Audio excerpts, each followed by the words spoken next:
Okay, please.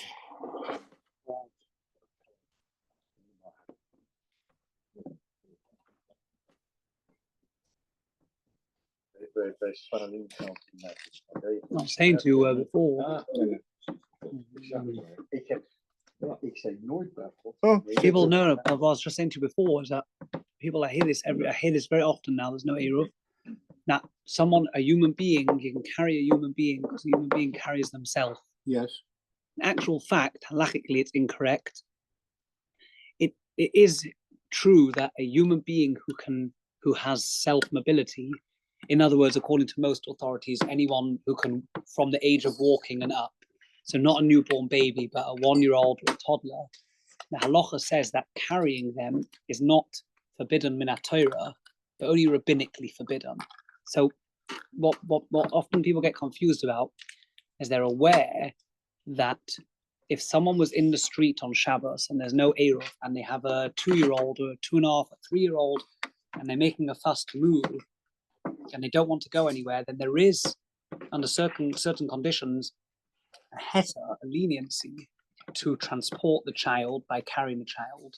But the leniency is not simply based on the fact that you're allowed to carry a child, not at all, because it's rabbinically forbidden. It's midrabanan forbidden to carry a child.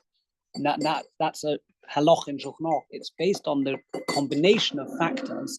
A, that the child needs to go home. In other words, that leaving a child in the street for considerable amounts of time, of course, is a risk to the child, obviously. And B, that rabbinically you can transport the child, you can hold a child rabbinically. C, that the streets around us, even with no eruv.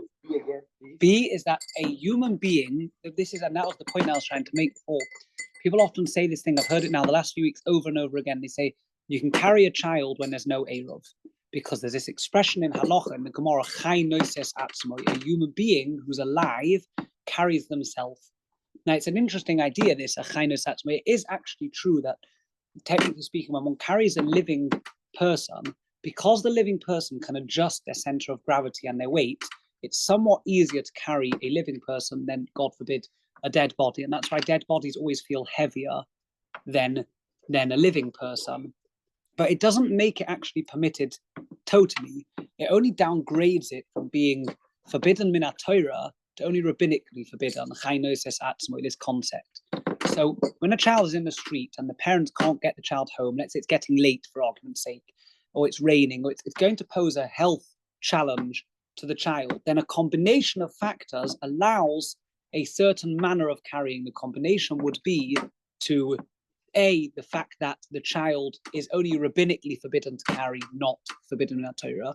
B, that the streets around us in general, despite the fact that we have no eruv, in general, most streets are only rabbinically forbidden to carry, not min Torah forbidden, because a street to be min Torah forbidden has to be a really 600,000 people, wider than a certain distance. There's a big discussion in halacha, but basically what you would call a highway or a main artery, perhaps, in or out of a city, the very central roads in and out of a city, but smaller side streets such as the ones around here will only be rabbinically forbidden carry. So again, you've got a combination of two rabbinic factors. One, the child carrying himself is rabbinically forbidden to carry, not forbidden in Torah. Two, the streets are only rabbinic. Three, the child needs it because the child needs to get home. And four, and you actually see how many factors need to be piled together to make it permitted. Four is the halacha still says that one should ideally travel only 2 steps at a time. So hold a baby, travel 2 steps, stop,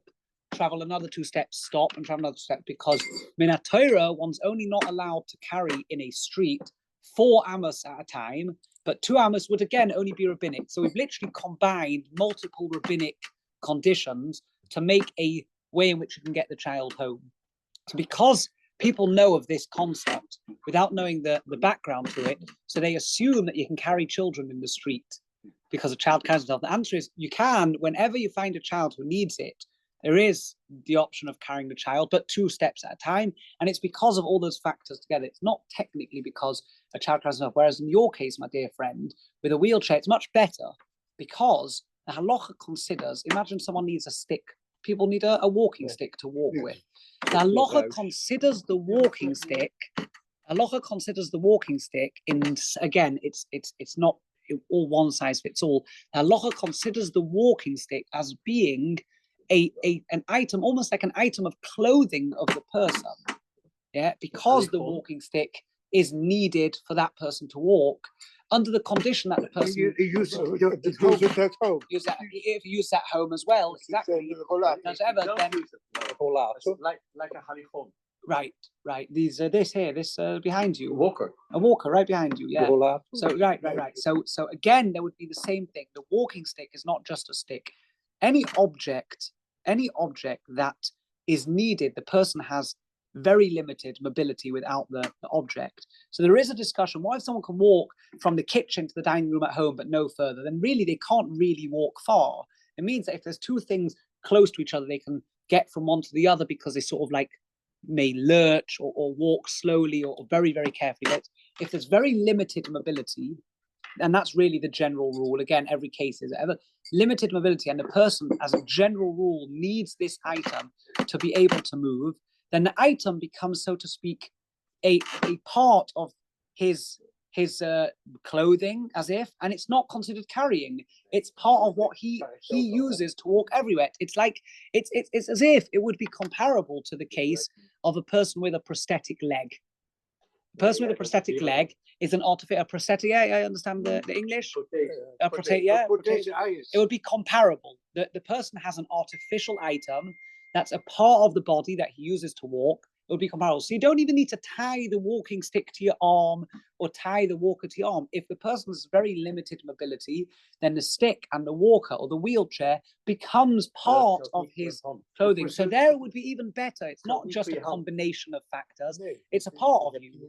It's really much better. Nothing to do with the age. Nothing to do with the age. No, nothing to do with the age. Met een hand, artificial. They're not again with. In the case where someone doesn't need something to walk, then it would have to be tied on in a manner that it doesn't easily come off. Remember, don't forget that you're wearing glasses, my dear friend. The glasses. Brilliant. I remember glasses. So how can you wear glasses in the street on Shabbos when there's no Eruv? My problem is I can't wear sunglasses when there is no Eruv. Okay. That's my problem because it hurts my eyes. But anyhow. But your regular glasses, you're wearing regular glasses now. It is a kind of quad. Well, one second, I'm not saying so. Reading, what's the difference? What is the difference? Good. What's the difference between reading glasses and regular glasses? Regular glasses are not tied onto my head. They're very easy to come off. I could even move my head forcibly, violently, and they'll come off. So why are my glasses not called carrying? Why are they an item of? I've not tied them or strapped it on or tied it around my head. The answer is that because the glasses are something that are an accessory to the person that he doesn't usually remove just like this and that, then it's not forbidden to carry because so reading glasses are forbidden for that reason. Right, if you take them off to read though, it's the opposite. Then you won't take them off in the street because you're not likely to take them off. Okay, so yeah. Well, but without artificial teeth, I can also walk. Yeah, and they're not fit. That's right.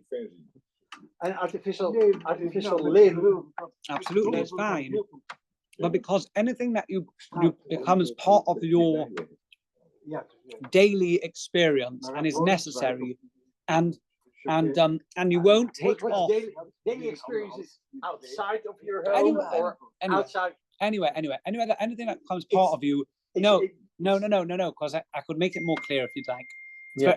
The parameters are broader. That's why. Can you wear a ring? Can you wear a ring in the street? No. Het is sieraad. Het is een snoekzachter. Het is allowed. Nee.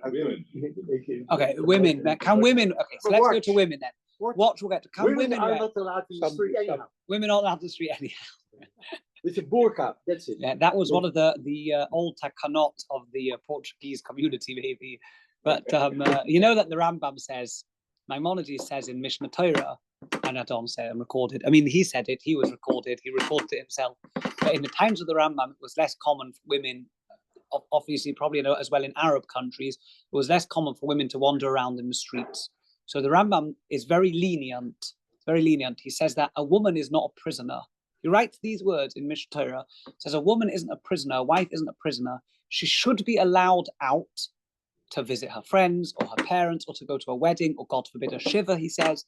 So she should be allowed out the house at least twice a month. Twice a month. Yeah.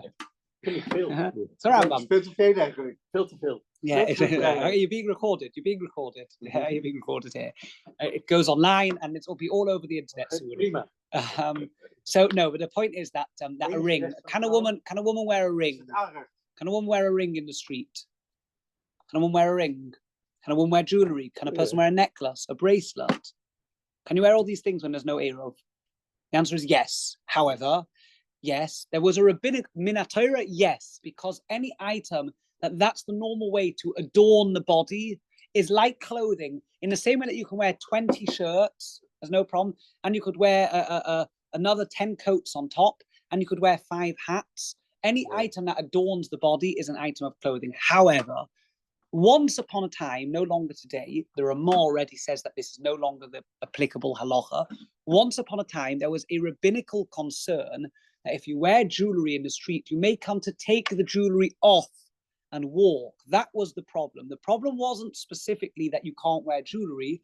The problem was that what happens if you want to show this beautiful ring, you have a very nice ring and you want to show it to someone. So you take the ring off your finger and you say, look at this, and you walk through the street holding the ring. So as a concern that you might come to carry, they said items that usually come off or that you take off to show people or take off frequently, you can't wear. However, already hundreds of years ago, because, as we said, most streets are not Rosh Hashanah Doraisa and other factors, the Ramah already says that in Siman Shin Gimel 303 in Orech Chaim, the Ramah already says that we don't anymore forbid items that you usually keep on. First of all, people don't normally take off jewelry to show people anymore. There was another concern that the Gemara mentions that we're not concerned about. And the streets, as we said, are only rabbinically forbidden. And so basically today the custom is that jewelry can be worn in the street, both by women and by men. Men who wear male items of jewelry, for example, in places where it's customary for men to have a ring on their finger, which is not uncommon in Europe. A watch is we'll get to a watch in a second. There's a watch is a whole nother problem, but rings, bracelets, necklaces, a high necklace, a Magen David, all these things are all items of jewelry. They are permitted to be worn. The reason why glasses therefore can be worn is like jewelry, because glasses are part of an adornment of the body. They're not forbidden. We're not concerned that you'll remove your glasses and walk in the street. But in the case of reading glasses, which are always taken off and taken on, we don't carry them in the street. Or sunglasses for that instance, sunglasses which a person doesn't wear the whole time. One takes them on, one takes them off, one doesn't wear in the street. Glasses that change color, however, are permitted. Maybe the change of color thing is a different discussion in halacha, but glasses that change color, photosensitive glasses are yes permitted in the street because they're regular glasses. They just happen to turn on. We stay clipped on. As I learned, these are allowed. Oh yes, carrying them on. Going on Shabbos. Oh, but you don't take them out normally. No, absolutely. Right. So your hearing aids are like glasses, are like regular glasses. Oh yeah. That's the best. Right. Okay. Anyway, let's go to Boira. Once I asked on Shabbos and we met kippa.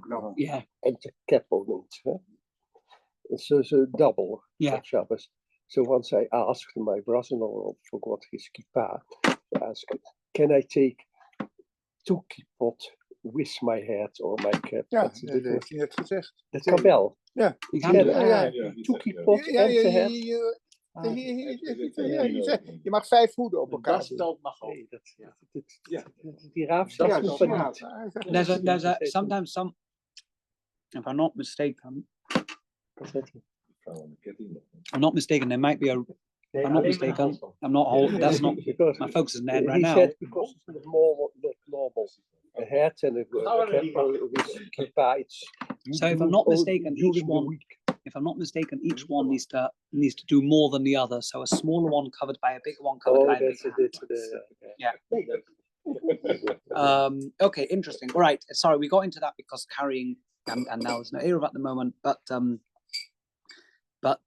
in any instance we have to learn the laws of Boira. which is what we were learning, the laws of separation. Okay, so last time we established that there were 3 conditions, which all 3 of them need to be fulfilled in order to be able to do the act of separation on Shabbos. Condition number 1 is that one has to separate the good from the bad and not the bad from the good.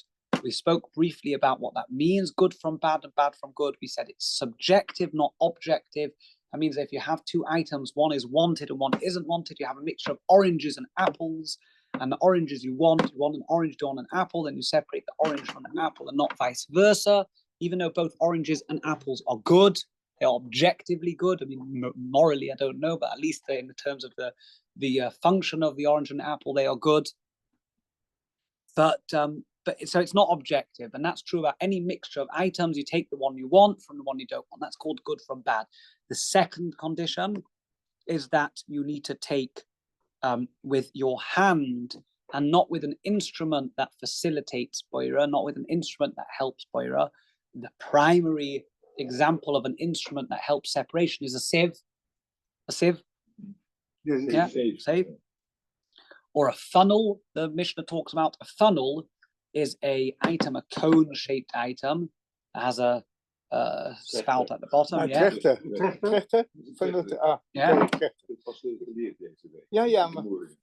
And what you could do with that is, let's say you have a mixture of nuts and light skins. You know, the nut has a skin, like a peel of the nuts, and it's all mixed together. So you put them in and you shake it like this, forcibly, and the heavier items fall down and the softer items float up to the top of the mixture. So the funnel doesn't exactly separate for you, but it facilitates, it enables or assists the act of separation. So a funnel is, of course, a tool that one cannot do boira with. One can de kaf van de koren scheiden, kaf.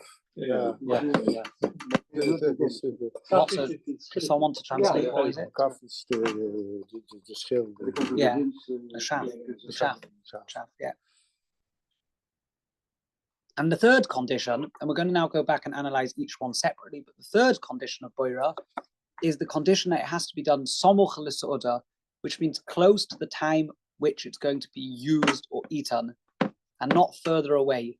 In other words, for example, immediately to eat, well, we'll talk about that, how immediate is immediate, but for example, to separate off, you've got a pile of cutlery, let's say of knives and forks and spoons, and you want some spoons, so you have to take spoons out of the mixture. So if you want to do it for the immediate meal that you're going to eat, you're about to lay the table for Shabbos morning meal, then you can take them.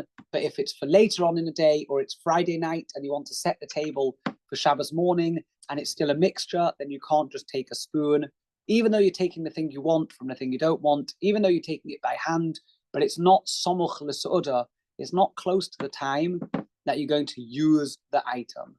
The mixture has to be before Shabbos already, let's say before Shabbos. It has to be a mixture, or you make no difference. Even if there's a mixture on Shabbos. Flour, this, you know what flour is? You have yellow flour and chocolate flour. Yogurt, not yogurt, Pudding. You have children at home, and they first put the yellow in, and then they make the chocolate. And then, and it is not really mixed because you put the one under the other. Yeah. You can't take the beloved one maybe as a down because you take also the dark one. Right. So it's just a question about. Because he loves the yellow one more than chocolate, but the chocolate he put on later, and it's a mixture because it's. So one second, he hasn't actually mixed it. Otherwise, there's no. He doesn't. Otherwise, it's indifferential. You can't get it out anymore. Yeah, but it mixes itself. Right. It mixes itself. So how does it look now as it's sitting in his bowl? How does it look? One side is yellow, one side is chocolate. Okay, yeah, very good. It's heavy, so one side is chocolate and one side is yellow. So what he wants to take some yellow. There's a big discussion. Maybe next time we'll speak about it, but in short, there's a big discussion when something becomes a mixture. What constitutes a mixture? So, leaving aside the laws of boira for a second, boira is only applicable. Separation is only applicable in the case of a mixture. And what happens if you have? There's a similar example that the halacha talks about. Very similar example. When they milk the cows, and the milk comes out, then the fat rises to the top, the cream, and the liquid goes underneath. So you have a barrel of milk, and think in the old days, whatever, in a farm, there's a nice big, nowadays, yeah. Cows still give milk nowadays. You're absolutely correct. Yeah. I mean that the milk that comes onto our table is already all separated and this and that. But one second. So the you have the a barrel of milk, or a pail of milk, we call it in English, and you've got like a layer of fat at the top, and you've got whatever. So there's a point where the fat and the milk touch, so to speak, and then they are kind of mixed. But there's also a point where they're not at all mixed. For example, let's say for argument's sake, you have 3 inches of fat. I don't know how much fat comes out a big pail, but let's say you have 3 inches of fat at the top of the milk. The first 2 inches of fat aren't mixed with the milk. The first 2 inches of fat are above the milk. And the first 2 inches of fat, therefore, can be separated. That's a halacha. Mishnah Berurah records that. And that would be very comparable to your case. You have a chocolate and a vanilla pudding in the same bowl. The parts that are clearly separate are not mixed with the other parts. Notice the side where there's chocolate and the side where there's vanilla are not mixed at all. It's only somewhere in the middle where they start to mix. So as long as you're not actually separating from the point of mixture, then you can consider the outer parts as not being mixed at all, because they are completely recognizable in and of themselves. So that's a similar case that the halacha brings, where it would be because the fat will be on the total surface of the thing, and the fly is not, because you said yourself the extremes are separated. Fly in the middle of chocolate, and then the extension is flat.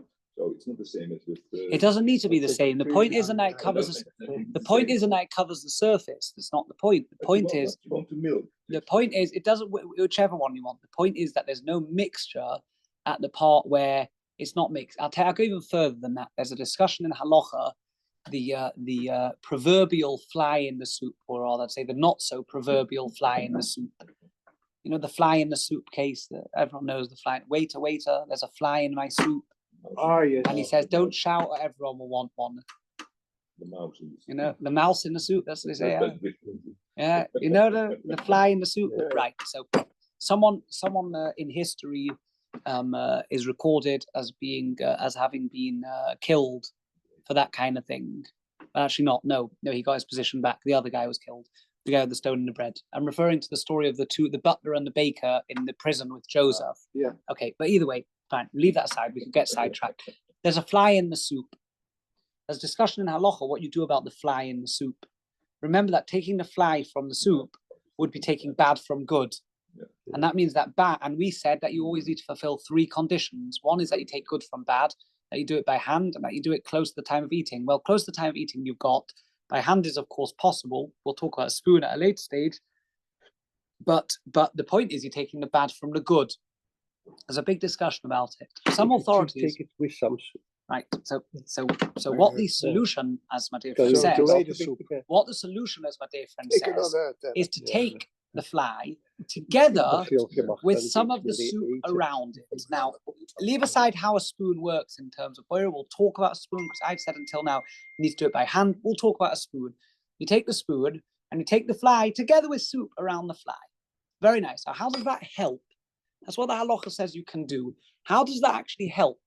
What you've done is you've taken the soup, the fly with soup, but now the soup that's around the fly is not wanted. And the soup that's still in the bowl is wanted.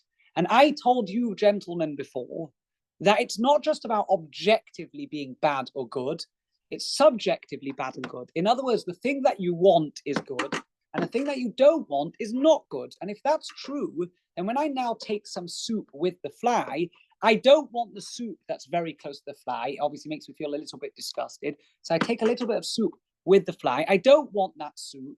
And so effectively, I've not made the problem any better. I've made it worse because I had a fly that I didn't want, which I can't take out. But now I'm taking out soup with the fly, but I didn't want the soup that I take out with the fly. So I'm taking soup that I don't want from soup. I'll say it again. let's first get it clear, and then you can ask. You take the fly with the soup. I'll take it. Say again. You Right. eat it. No, you don't eat it. No. Please not. Please don't eat the fly in the soup. You can't. No, you can't. No. Not just because of Hilchos Shabbos, but for various other reasons as well. Kosher fly. Yeah. Maybe it's a. One second. No. Please. Let's say again. Let's make it clear, because otherwise it's very unclear. This is erratic. This is completely erratic. We've gone from carrying wheelchairs to flies in soups.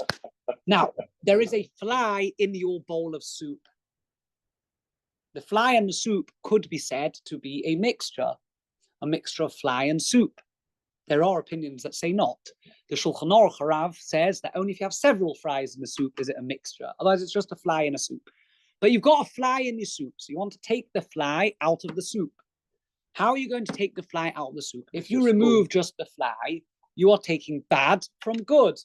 And you are not allowed to take bad from good. It's called boira. It's an act of separation. So the halacha suggests, and this is the halachic ruling, there are other opinions how you could do it, but everyone agrees that what you can do, the Taz says, is take the fly together with a little bit of soup. There's always a little bit of soup in it. Yeah, yes. It's another discussion. Yes, there's also discussion about that. But let's just focus on this. You take the fly together with a bit of soup. So you get your spoon and you take the fly together with a bit of soup and you throw away all of it, everything in the spoon. Fly with a bit of soup. Yeah, understand? Yeah. Now, that's supposed to solve the problem. But my question to you is it doesn't solve the problem. Because instead of taking fly from soup, which as we said, is bad from good, you're taking fly and soup from soup, but the soup that you take with the fly you don't want, and therefore once again you're taking what you don't want from what you want. You've made the problem worse, not better. You've taken what you don't want, fly and soup, from what you want, and we just said that you can't take what you don't want from what you want. So one of the ways to understand why it's permitted is getting back to the case that we just mentioned, is because the soup and the soup are not mixed at all. The soup and the soup, even the bad soup and the good soup, are just one. There's no mixture there. There's no point of mixture. If there's no point of mixture, if there's no specific mixture, it's one thing. Then when you take soup that you don't want from soup that you do want, you've not done boira.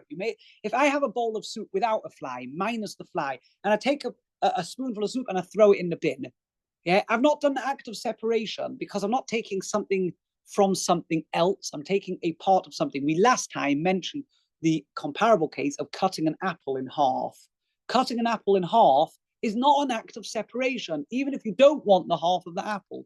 Unless that part might be moldy, then there's a discussion if it's an act of separation. Because an apple is just an apple. It's one apple. You're not separating two entities. You're dividing one entity. And so when you take the fly together with some of the soup, the fly never got separated from the soup. It remained mixed with the soup. So you didn't separate fly and soup. And the soup that's now separated from the rest of the soup also isn't an act of separation because it wasn't mixed. So it's like a very crafty way to get through the problem. Fly never gets separated in the first place, and soup was never mixed in the first place. And so hence the problem is solved. And getting back to the fat, now come to my friend, getting back to the fat, it's the same thing. It's nothing to do with the fact that fat doesn't cover the surface. We're not talking about getting to the milk. We're talking about removing the top of the fat is not in the first place a mixture. If it's not a mixture, it's not a mixture, and therefore you can take it. Only where it gets to a point of contact is it now mixed, and that's when you have to work out how you can take the milk from the fat or the fat from the milk. You are supposing that the fly comes to one point, but how do you know that it didn't come? Yeah. It didn't up from one place to another. In the soup. And therefore, you're saying it would be mixed in the whole soup? Yeah. But right, fine, okay, I would grant you the concern, but let me ask you a different question. Let's say in a different situation, let's say you had a mixture of apples and oranges, and a child comes along and separates them, a little child. So he's not mindful of the laws of Shabbos, he's not bound by the laws of Shabbos, he comes and separated. Is it now a mixture or is it not a mixture? It's no longer a mixture. The mixture solved itself. Yeah. So I agree with you that wherever the fly is, it's mixed with the soup. But at a certain moment, it's no longer mixed over here, it's mixed over there.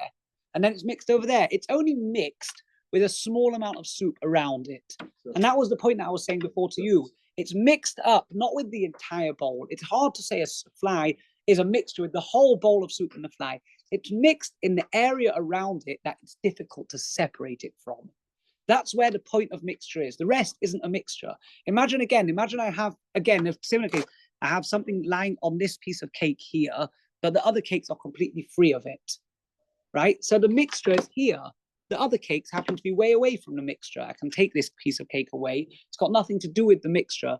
A mixture is defined by the area in which there's a lot of contact or proximity from one item to the other.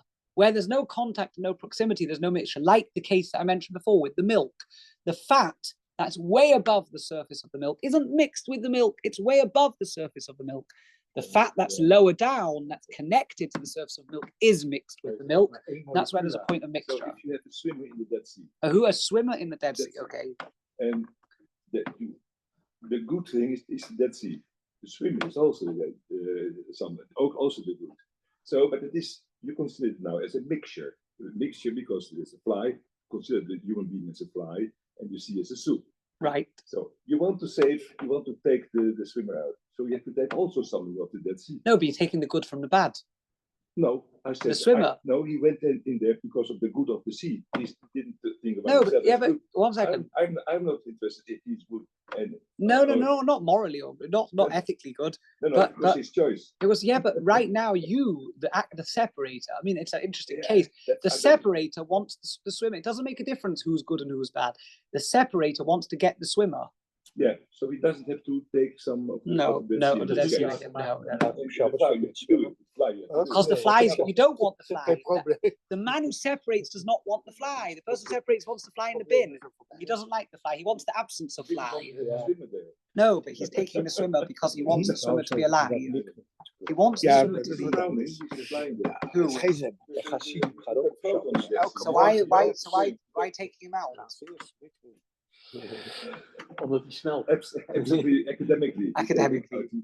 Academically speaking, if you were taking him out, you'd probably want him, not the sea.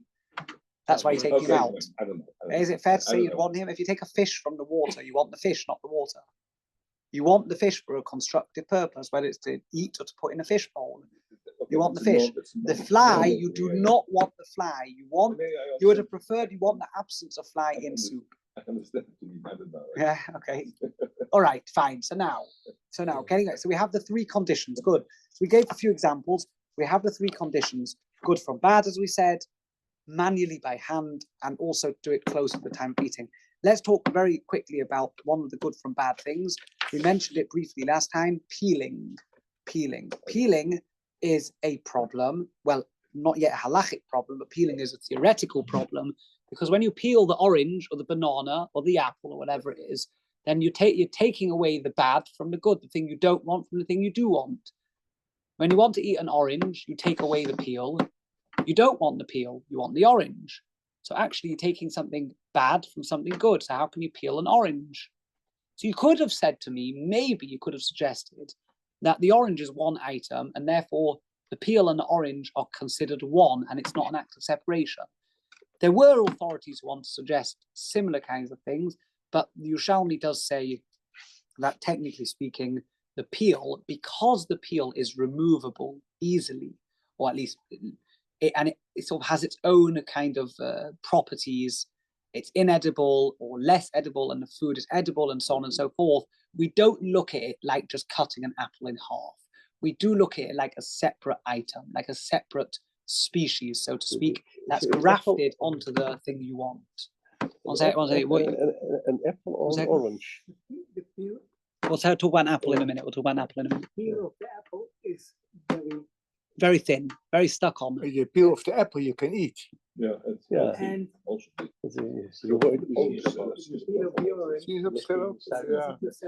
Absolutely right. And there were authorities. My friends. I never peel apple. You don't peel an apple. I wash it and it's delicious. But an orange, that is more. Right. Okay, but what you're mentioning is a very good point. Do we still look? What you're mentioning is a very good point. Do we still look at the peel of the apple as being a separate entity to the apple when the peel, like you say, is edible, it's very thin, it's closely stuck. You can only remove it basically with an instrument. You can't remove it with just like with an orange peel and so on and so forth. And the answer is that once, because the halacha maintained that peeling is an act, so to speak, that's permitted, but it could be called an act. Well, I haven't really told you the solution yet, but that peeling could be called an act of separation. So therefore, peeling, whatever it is, would be called separating, but it's permitted. I'm a little bit confused. One second, please, because otherwise I'll get a little bit confused myself. The other way around. I started off by telling you why it might be a problem. I said that even though these things are the fruit grows together with its peel, it may still constitute a separate item. You're entirely right that a peel that's edible and that's hard to remove is far less likely to be called a separate item, in which case it's certainly permitted to peel. An edible skin of an apple, an edible peel of the apple, is definitely part of the apple. It's part of the apple, and therefore, like you can cut an apple in half because it's just a removal of one side from the other, and it's not called an act of separation. That's very important. It can only be forbidden, or it can only be problematic if it's an act of separation. If it's one thing, it's not an act of separation, then it can never be problematic. So the apple is far less problematic, because you might say it's not even an act of separation, it's just like an act of cutting. But the orange, where the peel is somewhat independent, less edible, and so on and so forth, would perhaps have been problematic with regard to the laws of Boira, because you're taking the bad from the good. But on that, the halacha says that because it's the way in which you get the fruit, you are allowed to do to remove the peel, but on condition that you do it for use. In other words, it hasn't entirely gone out of the laws of Boira. This is a very important point. I ask the gentleman to be patient. It hasn't entirely gone out of the laws of Boira. If it was not connected whatsoever to the laws of Boira, if it wasn't considered separation in the first place, then there'd be no problem. You could do whatever you like. If I have an apple and I cut the apple in half, I've said now several times that cutting an apple in half is not an act of Boira. It's just an act of dividing something into two halves. Dividing something into two halves can be done however you like, whenever you like. It can be done, as long as you don't do it for tomorrow, because you can't prepare anything for tomorrow. Anyway, it's nothing to do with Boira. But it can be done on Friday night for Shabbos day. It can be done early Shabbos morning for a salad that you will eat later on. There's no problem, because it's not in the first place an act of separation. It's not in the first place an act of separation. But when something is called an act of separation, but there's a halachic permissibility or leniency or exception, I should say, then the other laws, the other parameters still apply. And so in the case of the orange peel, because the peel is considered distinct in halacha from the orange, and because it would therefore be constituted as an act of boira to separate the peel from the orange, because of that introduction, so despite the fact that the halacha said you can remove the peel from the orange, even though you're taking bad from good, which was one of the things we said you cannot do, you take bad from good, but you can still remove the peel from the orange because that is the way in which you get to the orange. So the halacha says you can, but the other laws of boira still apply. In other words, it has to be still close to the time that you're going to eat. So it's a very important distinction. If it's not called a separation at all, then none of the laws apply because it's not a separation. So that means if it's not a mixture, there's no laws of boira. If it's an apple and you're just cutting it off, there's no laws of boira.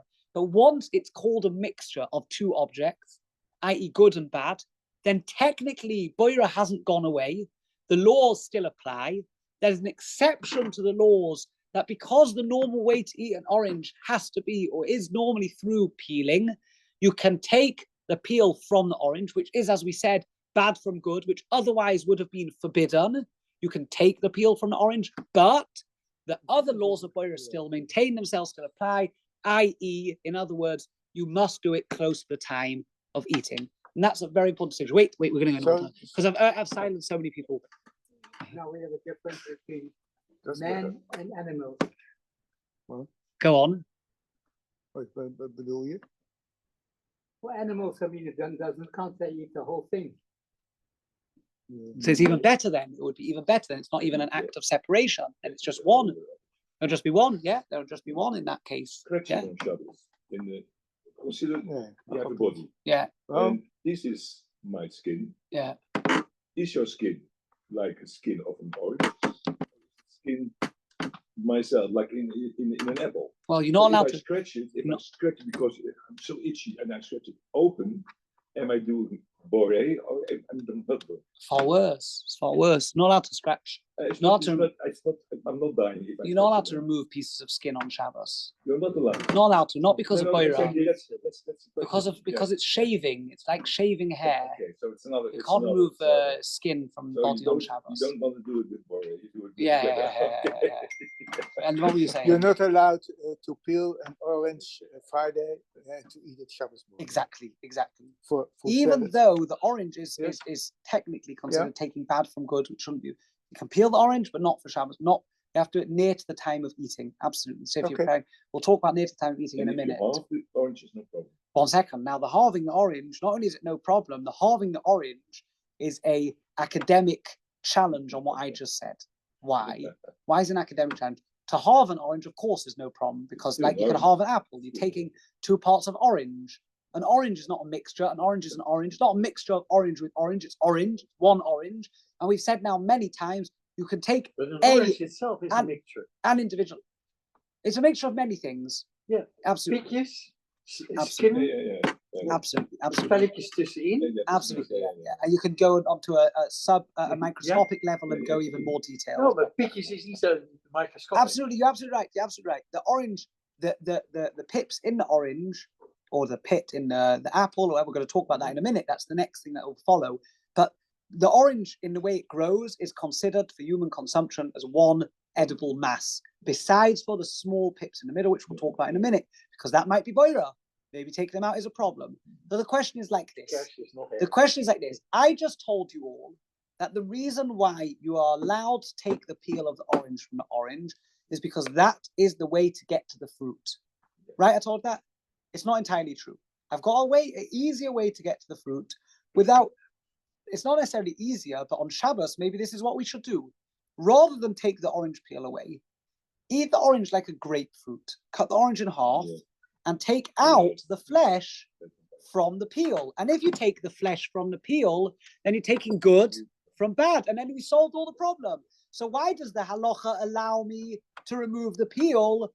Because I just said, because the halacha says you can remove the peel. Because that's the way you get to the fruit. Doesn't need to be that way. Cut the fruit in half and remove the peel and remove the fruit from the peel, like a grapefruit. Yeah. That's how you should do it.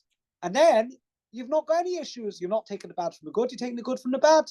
So why did we allow you to do this exceptional case of taking the peel away, the bad from the good, when actually it's not necessary to allow that? I could have just said the law is, on Shabbos, instead of peeling the orange, we could have suggested cut the orange in half and remove the peel. The answer is because, restating what we said before, the normal way to get to the orange is the removal of peel. And so the act of removing the peel is considered an act of eating and not an act of separating. Separating is a process that's done prior to eating. But eating, in the course of eating, there are always minor separations taking place. And in the course of eating, you are not doing a melacha, you are doing an act of eating. And so therefore, the halacha looks at it as if the act of peeling is an act of eating. That's the way in which you eat the orange, you peel the orange. And so therefore, the reverse, or a different but similar case, is also true. What happens if you have a plumber, yeah, or a peach, and pruim, or a peach, don't tell persik. You have a little stone in the middle. Yeah. Now, the stone does not need to be removed in the sense to get to the fruit per se. Doesn't need to be removed to get to the fruit. You can remove the stone. You can eat the fruit without removing the stone. But the Ben Ish Chai says that it would be the same thing. He says, like we were told, we learned that to peel the orange is fine because the act of peeling an orange is a way in which you eat an orange. The act of removing the stone from the the perzik is also a way in which you eat the perzik. And so even though you're taking bad from good, it would also be allowed, says the Ben Ish Chai. And that was actually a matter of debate. There were others who said it's different, but there are many opinions who said that that's the case. That it's not just a matter of not being able to get to the orange without peeling the peel. You can get to the orange without peeling the peel. You can cut the orange in half and eat the orange.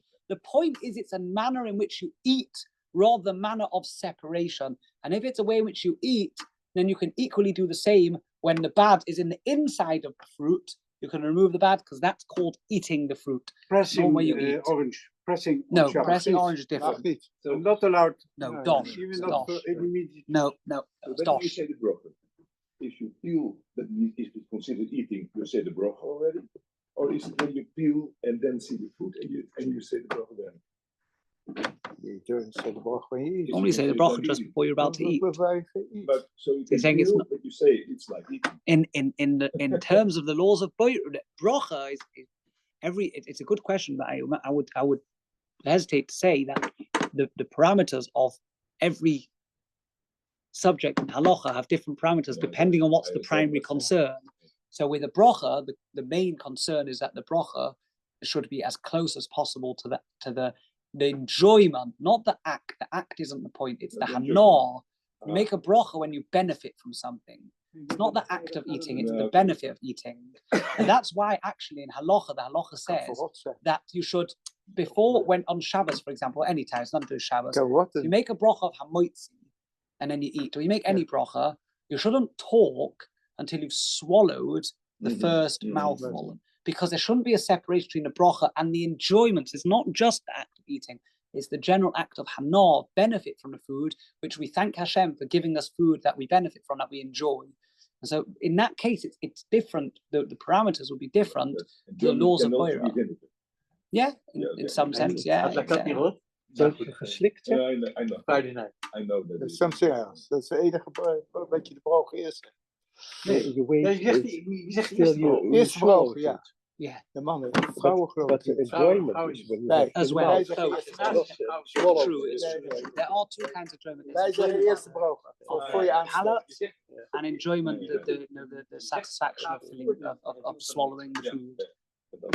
Dat is alleen voor mij. No, because I would say not to talk with the mouth. Yeah, exactly. You're not allowed to technically speaking talk. You're not really allowed to talk when you've got food in your mouth. There's a section of Shulchan Aruch, one of the chapters of Shulchan Aruch, I don't know exactly which one, somewhere around 170 something, somewhere there. And the Shulchan Aruch there talks about the Hilchas Derech Eretz, the way in which a person behaves at the table. And so when we were younger, we thought that table manners was something invented by the Queen of England. Yeah, what? You know, table manners Yeah. was invented by the Queen, you know, and we thought, okay, well, what do we care about that? Yeah, we can do what we like, you know, like, so they in England, they're probably here as well, they're very proper people. You're not allowed to put your elbows on the table and so on and so forth. You have your hands like this, you have to eat like this. There's all a posture and there's a way to eat. And obviously don't talk with your mouth full is very, it's very rude when people have their mouth full and they're under talking.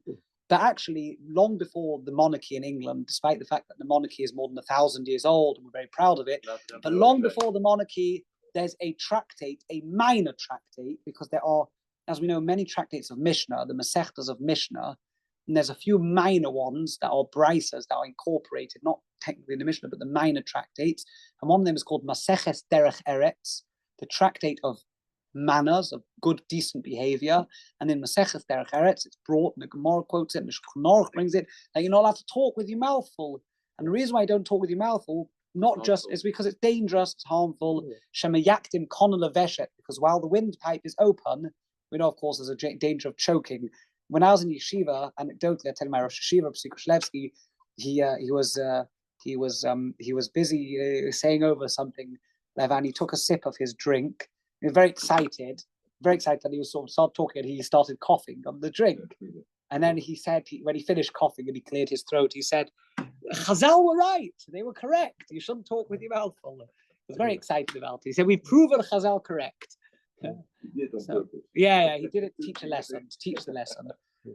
You were about to, Paul, did you want to say something? No, it was only for the to peel before Shabbos. Fine. Okay, so that's the first condition. The peeling and the shelling, and that's how we talk about things that have pits inside.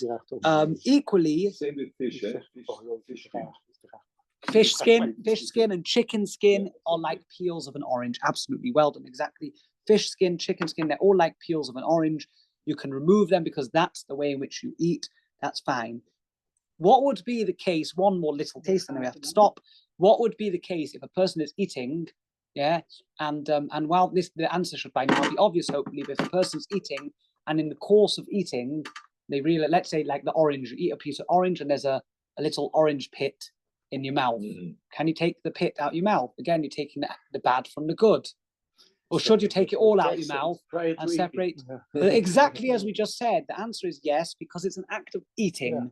What's happening in the mouth, the arena of the mouth, is not an arena of separating. It's an arena of eating. The teeth are constantly separating. Preparing it for a kid and something. That's right. That would be different. The mouth is a place in which you eat, not a place in which you do a melacha. And so therefore, in the mouth, you can remove, there's no problem. You can remove the soiles, the bad from your mouth, without any worries whatsoever. That's fine. Een pikje uit een drankje halen voor een kind. Again? Een pikje uit een drankje halen uit een sinaasappel, zodat het kind zich niet versleept. Ja. Afgezien van stafet gewacht nefes of water, hè? Ja. Is natuurlijk wat anders. It's different. You use the same spoon which you used for the fly. Yes, very good. Dan heb ik did the spoon become treif? Did the spoon become treif? Maybe the spoon is treif. The fly is not kosher. Yeah. And when the fly is on the soup, the hot soup, maybe the spoon becomes treif. You have to kasher it? Yeah. No, for other reasons. For other reasons. Yeah, but it's bottle b'shishim. But that's the point. That's the problem. If they have no taste. The fly in the soup is bottle b'shishim. Yes. But when you remove the fly into the spoon, it's now just fly and a little bit of soup. No, but you don't for various reasons. First of all, probably by the time the soup gets there, it's not even yet lettuce, but it's not the heat that can transport taste. But better than that is that it's already a kli shlishi or kli revi, which is also fine. A medium kli shlishi, it's a whole different discussion. When we learn Bishop, we'll talk about it. And third of all is that the halacha says that taste that comes out of a fly is what we call nois and tam nifgam. It's not beneficial, it's disgusting, and so it's annulled because it's disgusting. But when you eat grapes, you can take, if you like, the pits out of your mouth. Yeah. But for a child, you have to clean it. But that's what you're saying. Yeah, take it all. So they should take the good from the bad. No. They're again. In the case of the fruit, we've now said the Ben Ish Chai says either way you can, even when it's on the table, like you can take the stone. Yeah. It's like removing the peel. You can also. Shkawach. Okay, Shkawach. What do I do? I do. Okay. You take your phone. Yeah. I have already looked. 17th of November, the 26th of Cheshvan. It's okay. 20 again. Say the English date. 17th November. I'm not here, but 17th of November. Are you anywhere nice?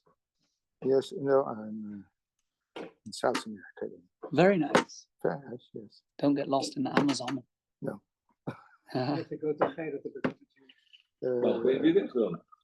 Jij toch ook in november? What did you say? I couldn't hear you. You have to go to Geiden. Ik ga 10 november. You're doing a great job.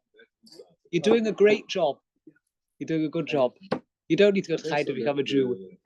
Just need to be Jewish. It's as easy as that. You just need to be Jewish. It's a privilege by birth as well as by your mother.